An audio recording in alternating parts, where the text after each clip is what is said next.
사랑하는 성도 여러분, 2021년 4월 18일입니다. 다 같이 머리 숙여 부활절 세 번째 주일 예배를 시작하시겠습니다.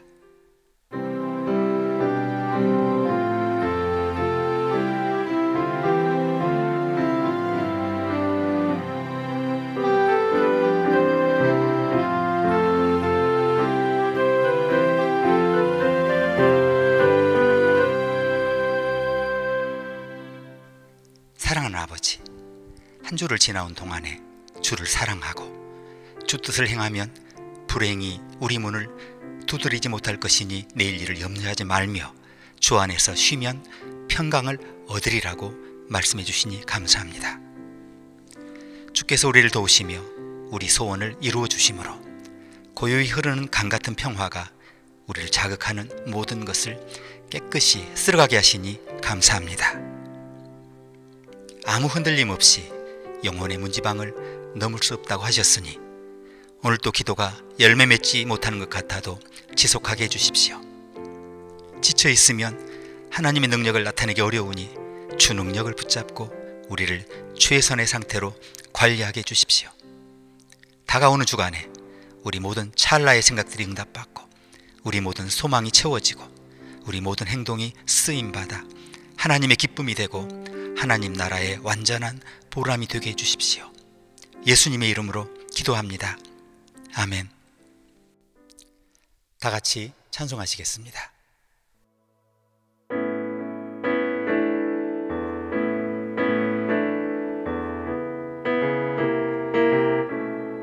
예수로 나의 구주 삼고 성령과 피로써 거듭나니 이 세상에서 내 영혼이 하늘의 영광 누리도다. 이것이 나의 간증이요 이것이 나의 찬송일세. 나 사는 동안 끊임없이 구주를 찬송하리로다. 온전히 주께 맡긴 내 영 사랑의 음성을 듣는 중에 천사들 왕래하는 것과 하늘의 영광 보리로다. 이것이 나의 간증이요 이것이 나의 찬송일세. 나 사는 동안 끊임없이 구주를 찬송하리로다.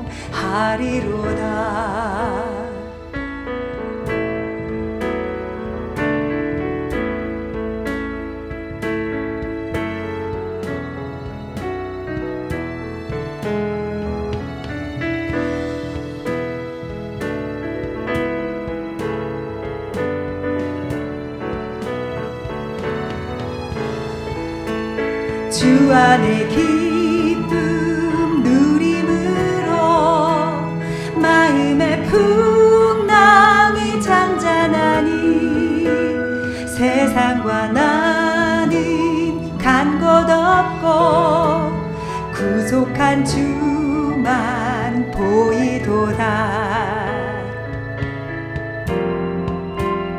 이것이 나의 간증이요 이것이 나의 찬송일세. 나 사는 동안 끊임없이 구주를 찬송하리로다. 이것이 나의 간증이요 이것이 나의 찬송일세. 나 사는 동안 끊임없이 구주를 찬송하리로다.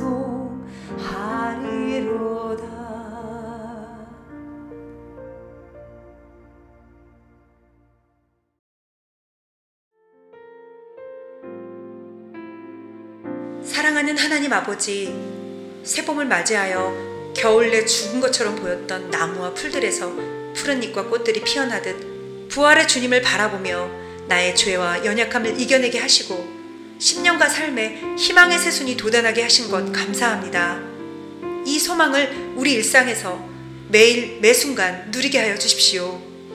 들판의 풀 한 포기도 하나님의 창조의 목적에 따라 지어졌는데 나를 향하신 하나님의 목적이 무엇인지 발견하는 한 주간 되게 하여 주십시오. 주님을 기쁘시게 하고 또 가정과 이웃, 교회를 넉넉한 마음과 열심으로 섬기는 삶이 되게 하여 주십시오. 반복되고 하나님과 아무 관련도 없어 보이는 사소한 일에도 주님의 계획을 발견하며 기뻐하게 하시고 그것들을 이루어드리는 나의 삶이 되게 하여 주십시오. 건강의 문제, 재정의 문제, 인간관계의 문제, 가정의 문제, 사업장에서의 어려움 등 셀 수 없는 많은 고난이 우리 앞에 있지만 고난을 통해 일하시는 주님의 따뜻하신 손길을 느끼고 기도와 말씀으로 그 모든 것들을 넉넉히 이기게 하여 주십시오. 지금까지 이기셨고 앞으로도 늘 이기게 하실 주님을 기대하며 예수님의 이름으로 기도합니다. 아멘.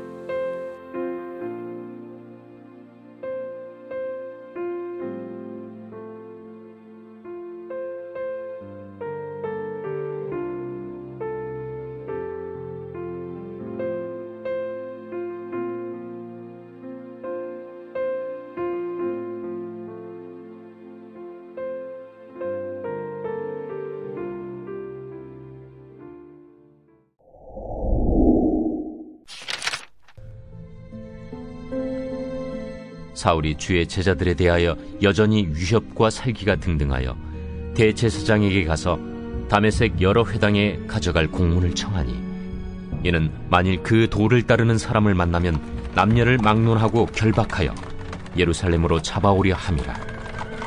사울이 길을 가다가 다메섹에 가까이 이르더니 호련히 하늘로부터 빛이 그를 둘러 비추는지라. 땅에 엎드러져 들음에 소리가 있어 이르시되 사울아, 사울아, 네가 어찌하여 나를 박해하느냐? 주여, 누구시니까?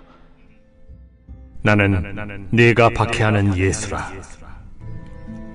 너는 일어나 시내로 들어가라. 네가 행할 것을 네게 이룰 자가 있느니라. 같이 가던 사람들은 소리만 듣고 아무도 보지 못하여 말을 못하고 서 있더라. 사울이 땅에서 일어나 눈은 떴으나 아무것도 보지 못하고 사람의 손에 끌려 다메섹으로 들어가서 사흘 동안 보지 못하고 먹지도 마시지도 아니하니라. 그때 다메섹에 아나니아라 하는 제자가 있더니 주께서 환상 중에 불러 이르시되 아나니아야, 주여, 내가 여기 있나이다. 일어나 집가라 하는 거리로 가서 유다의 집에서 다섯 사람 사울이라 하는 사람을 찾으라. 그가 기도하는 중이니라.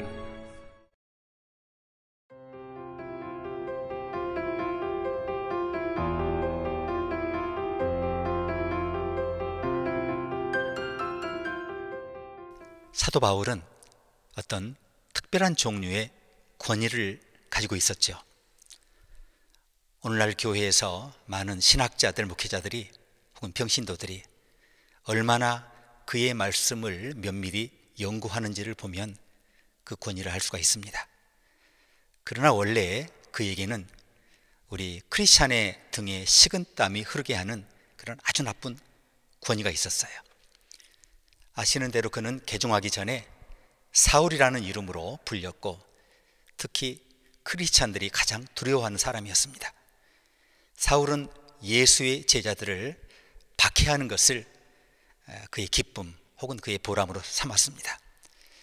그것은 양육된 신앙에 대한 그런 맹목적인 그의 열렬한 신앙 때문이었죠. 사울은 유대인이었어요. 그는 평범한 유대인이 아니라 히브리인 중에 히브리인으로 불릴 만큼 열렬한 유대인이었습니다. 그는 신앙과 전통에 너무 열광한 나머지 그 스데반을 재판정에서 끌어내 돌로 칠 때 그 자리에 서 있었습니다. 돌을 든 폭도들이 그들의 겉옷을 그 앞에 두었을 때 묵묵히 그것을 지켜보았습니다. 이로써 그는 살인의 공범으로 간주되기도 하죠. 스데반이 죽자 사울은 곧 사네드린의 대제사장들을 만납니다. 그 자리에서 그는 기독교인을 박해하고 체포할 권한을 갖는다는 그런 권위를 인정받죠. 그는 그것에 만족하지 않았고요. 이제 다메섹으로 향하죠. 더 많은 크리스찬들을 잡아들여 기독교의 확산을 막겠다는 그런 보관을 가지고 있었습니다. 그리고 그 다메섹으로 가는 중에 그의 생애 그리고 인류 역사 가운데 가장 중요한 사건 중에 하나가 일어납니다. 사울이 다메섹에 가까워지자 갑자기 하늘에서 환한 빛이 그를 둘러 비추었습니다. 정오의 햇빛이 얼마나 강렬합니까? 그런데 그 뜨거운 빛 가운데 더 강렬한 빛을 식별할 수 있었다는 겁니다. 정오의 햇빛보다 몇천 배 강한 빛이 그를 둘러 비추었다는 겁니다. 놀란 그는 바로 땅에 엎드러지죠. 그리고 사울아 사울아 내가 어찌하여 나를 핍박하느냐, 이런 음성이 들렸습니다. 사울과 함께 여행한 일행들은 말없이 그곳에 서 있었어요. 그들은 그 소리를 함께 들었지만 아무것도 보지 못했습니다. 사울이 땅에서 일어났지만 그때부터 아무것도 볼 수 없게 되죠. 시력을 완전히 잃은 거죠. 그래서 함께 가던 사람들이 그를 가까운 다메섹으로 이끕니다. 그 무서운 사울에게 훨씬 더 무시무시한 사건이 일어났어요. 그리고 그 일이 오늘 저와 여러분의 삶에서 다시 일어날 수 있다는 거죠. 바울은 뜻밖의 암흑 세상에 갇혀 자신이 육체적으로 어디에 있는지를 알 수 없게 되었어요. 그는 자신을 암흑 세계에 가둔 그 빛으로 지나온 모든 삶이 한순간에 무너지는 것을 느꼈습니다. 이제 사울의 인생에 가장 중요한 두 가지 질문이 등장합니다. 눈이 멀게 된 사울은 즉시 두 가지 질문을 던져요. 이것은 우리가 이 세상에 살아가면서 언제나 맞닥뜨리는 가장 중요한 질문이기도 하죠. 첫 번째 질문은 주님 누구십니까? 감사하게도 주님이 즉시 대답해 주셨습니다. 나는 내가 핍박하는 예수다. 이제껏 바울은 단 한 번도 예수님을 직접 만난 적이 없었습니다. 그는 예수를 싫어했어요. 그래서 예수의 추종자들의 신앙과 명성을 모두 쓸어버리고 싶었어요. 그러던 그가 부활하신 예수를 제일 먼저 만나 내뱉은 말이 주님이었어요. 주님. 바울의 이 외침은 우연히 뱉은 말이 아니었습니다. 그는 단어 하나하나의 쓰임새를 면밀히 검증해서 사용하는 신학자였습니다. 그가 하고자 한 말은 이것이었어요. 당신은 거짓말쟁이가 아니군요. 당신은 부활하신 주님이시군요. 예수 그리스도께서 진정으로 살아나셨군요. 그 순간 바울은 구원을 받습니다. 바울은 뒷날 로마서 10장 9절에서 이것을 간증했어요. 내가 만일 내 입으로 예수를 주로 시인하며 또 하나님께서 그를 죽은 자 가운데서 다시 살리신 것을 내 마음에 믿으면 구원을 얻으리라. 그것은 그 자신의 간증이었습니다. 그날부터 바울에게 크리스찬에 대한 핍박과 추적이 사라져요.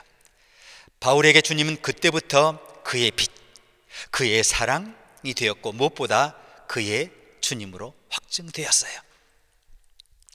그래서인지 그는 성경에서 24차례나 예수를 구세주로 부르고 주님을 433번이나 불렀어요.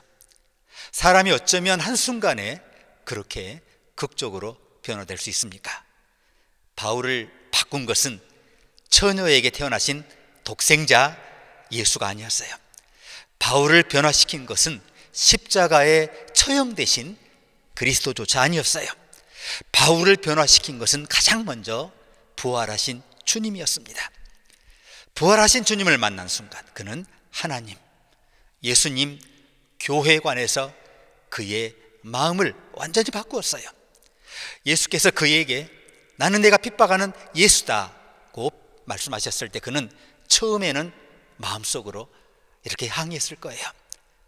나는 교회를, 크리스천을 박해하긴 했지만 내가 언제 주님을 직접적으로 박해했습니까?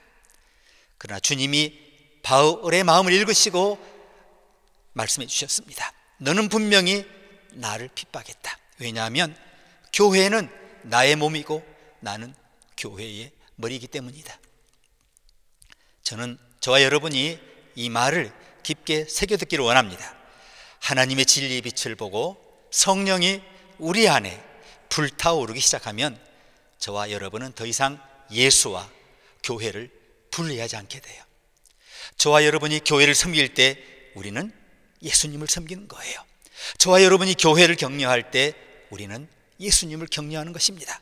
저와 여러분이 교회를 비난하면 우리는 예수를 비난하는 거예요.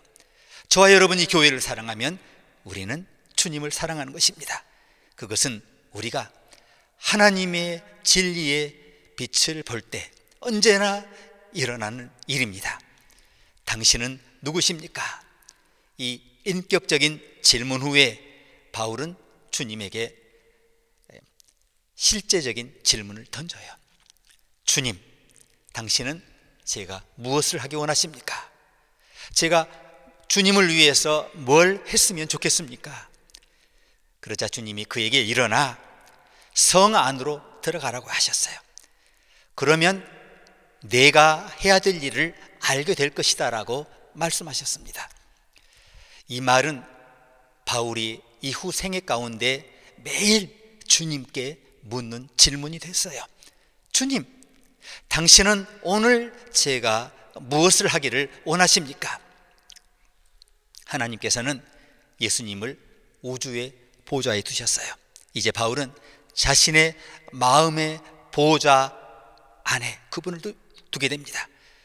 그때부터 예수 그리스도는 바울에게 주님이 되었어요. 본문의 가르침 두 번째는 사울의 변화입니다. 사울은 그 빛으로 눈이 멀었어요. 그래서 바울의 일행은 그의 손을 이끌어 다메섹의 유다라는 사람 집으로 데려갔어요. 너무 명료하지 않습니까? 눈이 멀고 곧바로 다메섹이라고 하는 대로에 있는 유대라는 사람의 집으로 그를 이끌도록 주님이 다 준비해 놓으셨다는 겁니다. 그 거리 이름이 스트레트예요. 똑바로 뻗은 거리예요. 대로죠. 그러니까 눈먼 사울을 이끌기에 얼마나 편했겠습니까?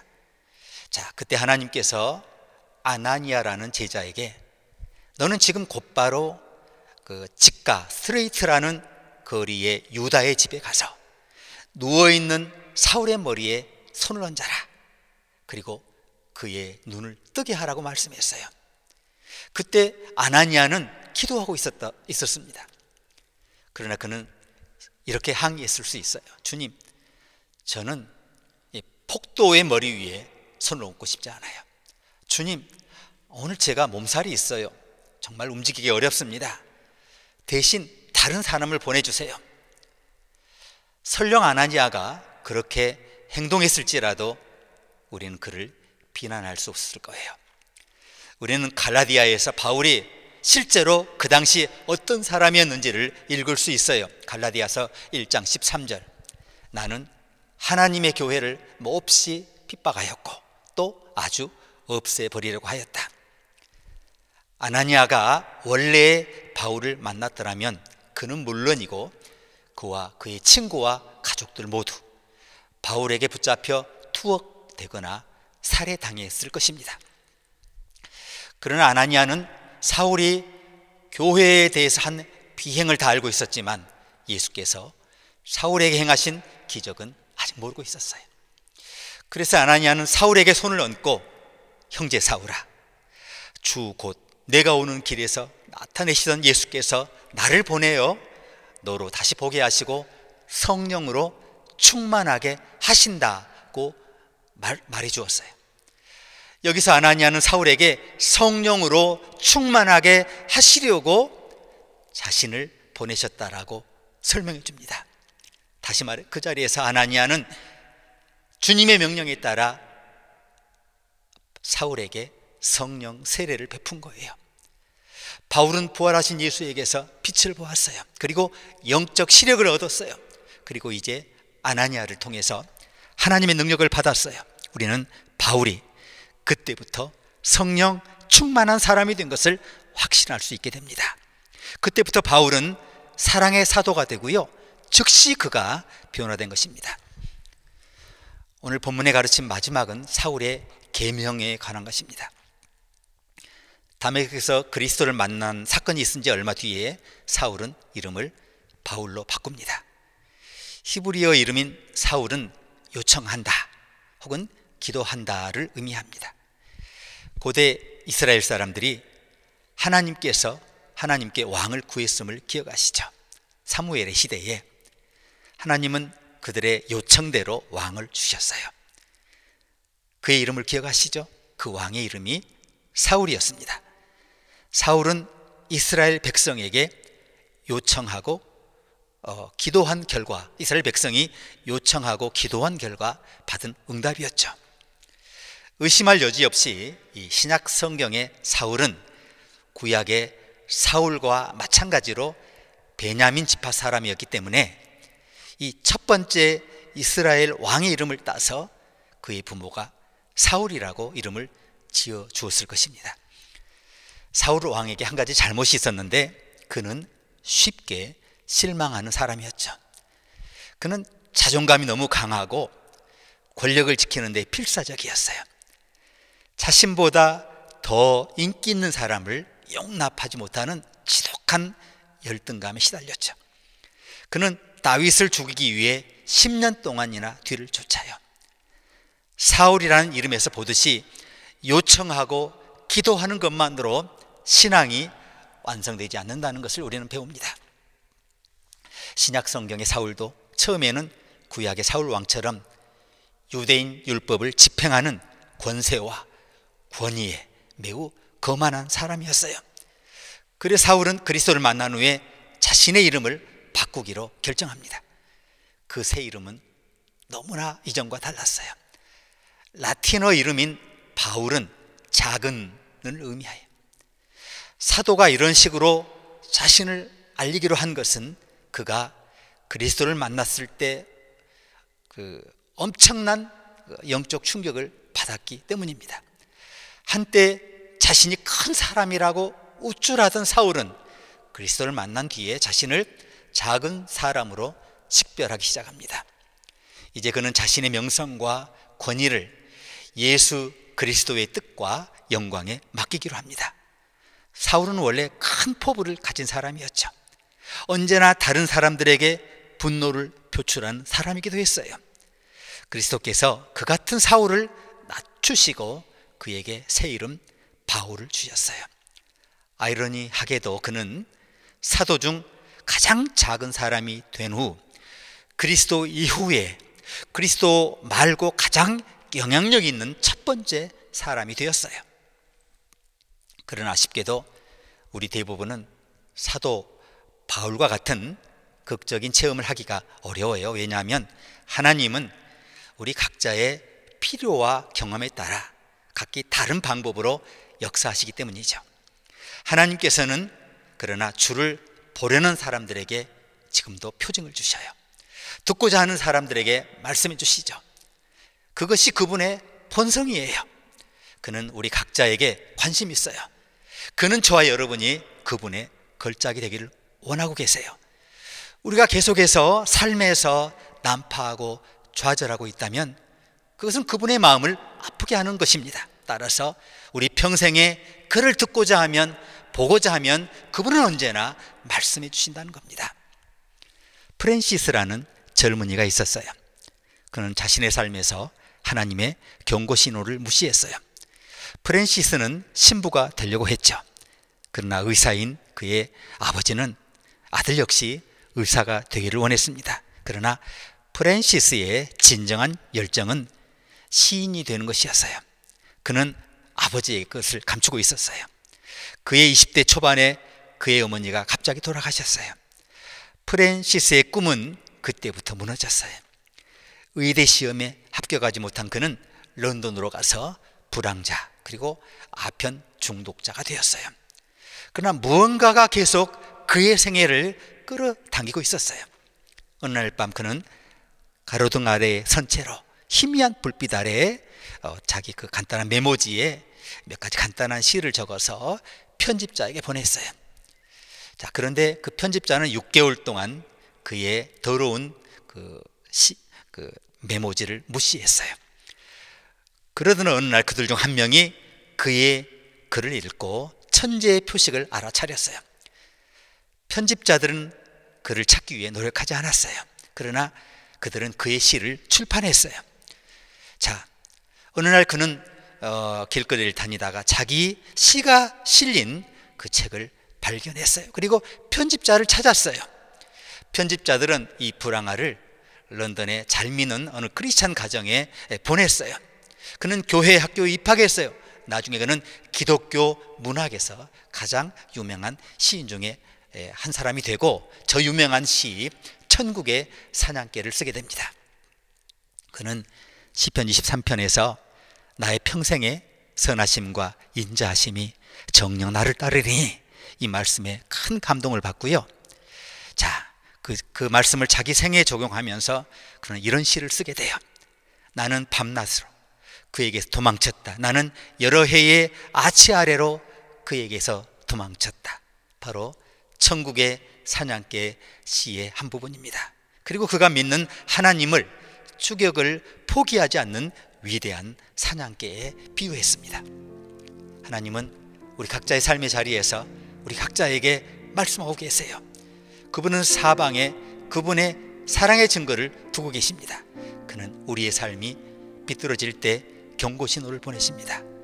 사울은 독선적인 성격을 가졌어요. 자, 그는 모든 상황을 스스로 처리할 수 있다고 믿었어요.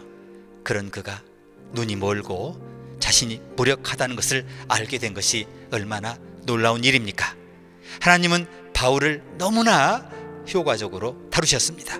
그때부터 그는 자신의 힘으로 할 수 있는 일을 결코 자랑하지 않았어요. 오히려 그는 내게 능력 주시는 자 안에서 모든 것을 할 수 있다고 증언하게 됩니다. 오늘 아침에 하나님께서 저와 여러분을 어떻게 다루고 계십니까? 그가 저와 여러분의 삶에 몇 가지 경고 신호를 주고 있습니까? 오늘은 그 표징에 주의를 기울이고 하나님의 도움으로 새로운 시작을 하기에 너무나 좋은 날입니다. 사울은 이제 하나님의 도구가 되었습니다. 그가 자신의 삶에 대한 하나님의 계획에 따라 다시 산 것은 그의 이전의 삶에서의 죽음을 의미하는 거였어요. 그리고 하나님은 새롭게 태어난 그를 그의 방법 안에서 강력하게 사용하기 시작하셨습니다. 사랑하는 여러분, 저와 여러분이 겸손하게 복음을 믿으면 하나님께서 오늘 우리를 그같이 위대한 삶으로 사용할 수 있다는 것을 믿으십니까? 함께 자, 받은 말씀을 묵상하는 기도를 드리시겠습니다.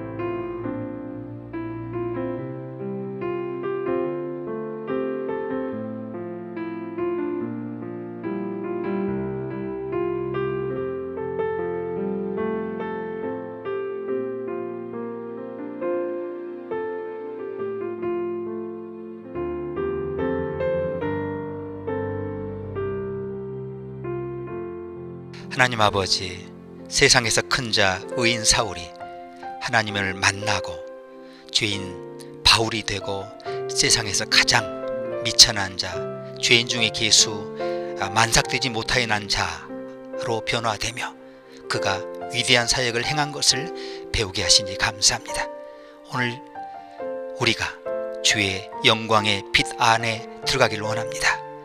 주의 성령의 빛 안에서 성령 세례를 받고 하나님이 원하시는 새로운 삶을 향해 들어가기를 원합니다. 새 이름, 새 삶, 새 능력 가운데 하나님의 기쁨이 되고 보람이 될 수 있도록 우리 다음 한 주간을 이끌어 주십시오. 예수님의 이름으로 기도합니다. 아멘. 다 같이 찬양하시겠습니다.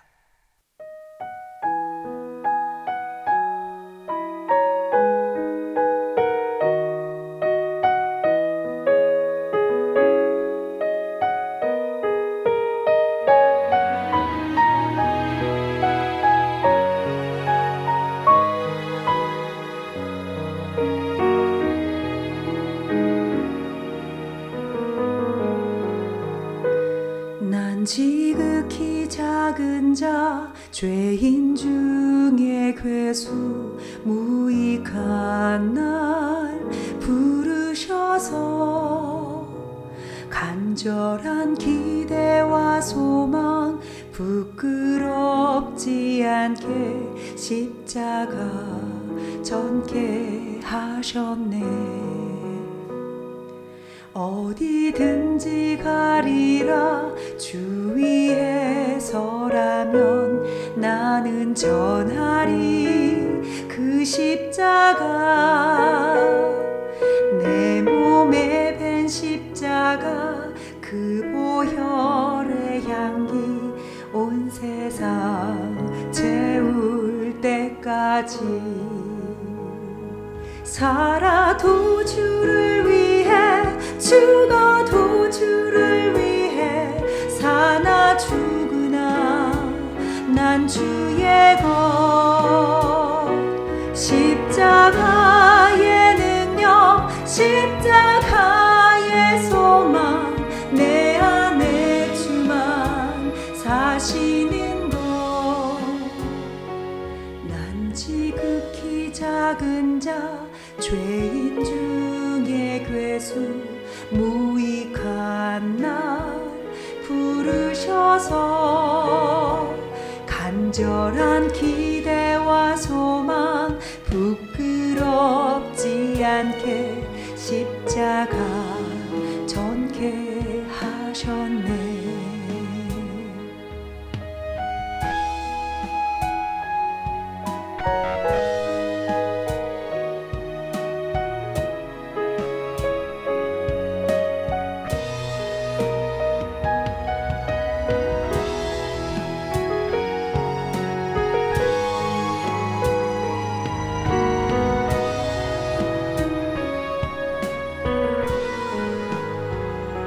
살아도 주를 위해 죽어도 주를 위해 사나 죽으나 난 주의 것. 십자가의 능력 십자가의 소망 내 안에 주만 사시는 것. 어디든지 가리라 주 위에 서라면 나는 전하리 그 십자가.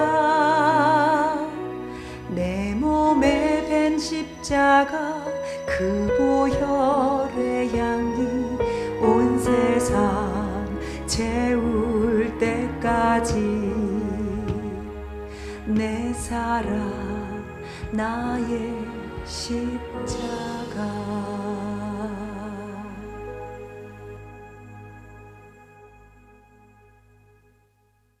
함께 기도하시겠습니다.